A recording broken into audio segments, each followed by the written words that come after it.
Thank you very much, dear ladies and gentlemen, dear media representatives, dear Minister, dear Nemanja. It already feels like meeting an old friend since we've been together during this summer often. We've been together in Vienna, we've been together at Salzburg Summit, and thank you very much for the outstanding warm welcome here in Belgrade.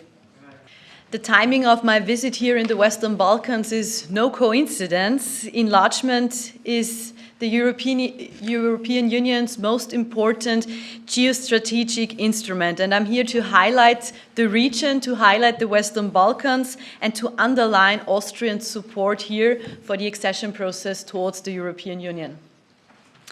As the European Union, we set ourselves the goal of reducing bureaucracy, and this must apply not only for our economy, which is necessary, but also for the accession process itself, for the process in Brussels to get there quicker, because Austria therefore supports as well a new initiative on increased use of qualified majority voting during the accession process, because currently we've seen too little progress in this question. Too little progress is achieved there in the enlargement process, and that's why Austria is advocating therefore.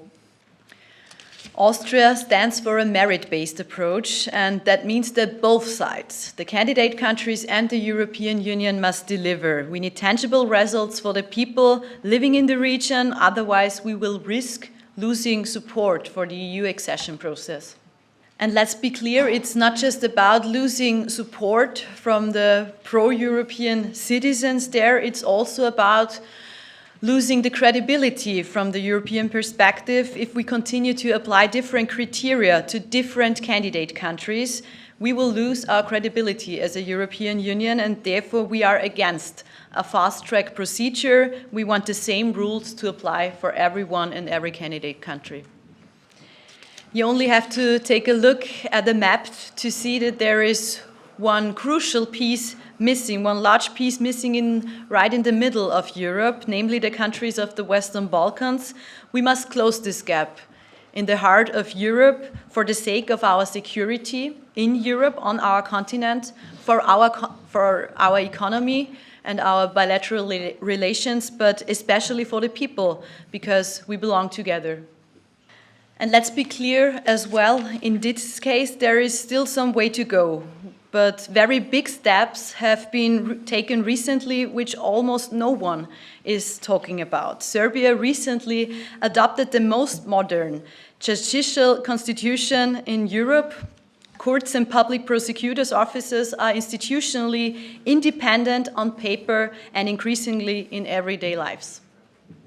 A comprehensive reform of civil procedure with digitized processes is planned, a step that many EU member states are only just planning. And Serbia's new judicial constitution is a European reference model for institutional independence.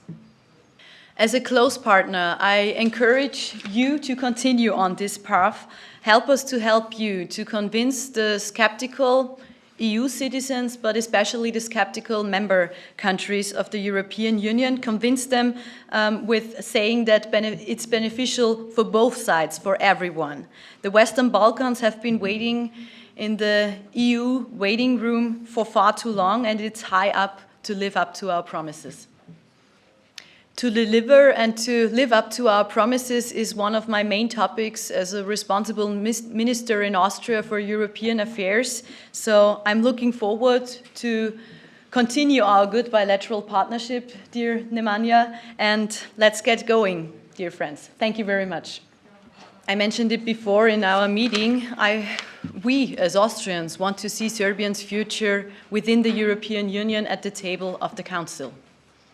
We have excellent bilateral relations economically, but also in different policy fields. When it comes to migration policy, for instance, there is a very good project trilaterally with Hungary and Serbia and Austrian policemen when it comes to border controls and reducing illegal migration. So we are partners on that question and many other levels.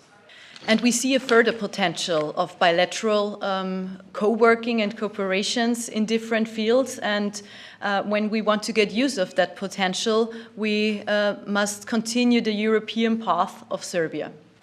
And therefore, both sides need to deliver on reforms and the clear commitment to the European path and to the European values. And on the other side, Europe must deliver as well. Deliver on credibility, deliver on clear results, on a merit-based approach, and therefore Austria is supporting the qualified majority voting. I think that's one step in quickly opening clusters and chapters and not blocking reforms needed in Serbia. And Austria is supporting this process on both sides.